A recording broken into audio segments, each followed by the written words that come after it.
Welkom by ons bespreking oor distribusiebestuur en kleinhandel. Vandag sal ons ondersoek die belangrikheid van spesialisasie in bemarkingskanale. In vandag se dinamiese bemarkingslandskap is dit noodsaaklik vir sukses om jou teikengehoor met die regte boodskap op die regte tyd te bereik. Spesialisering volgens kanale behels die fokus van jou bemarkingspogings op spesifieke kanale waar jou teikengehoor die aktiefste en ontvanklikste is.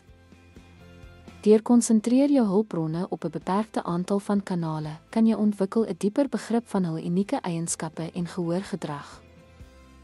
Deur in spesifieke kanale te spesialiseer, kan jy 'n kenner in hul nuances en beste praktyke, hul sterkpunte te benut om jou bemarkingsdoelwitte te bereik. Pas jou bemarkingspogings aan op 'n spesifieke kanaal se formaat en gebruikersgedrag lei tot hoër betrokkenheid, beter handelsmerkherinnering en groter opbrengs op belegging. Meeste bemarkingskanale bied ryk data-analise. Deur in 'n paar kanale te spesialiseer, kan jy kry dieper insigte en optimaliseer jou veldtogte voortdurend. Spesialisering volgens kanale gaan oor die strategiese toewysing van hulpbronne aan kanale met die grootste potensiaal.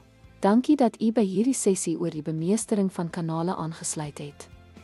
Spesialisasie.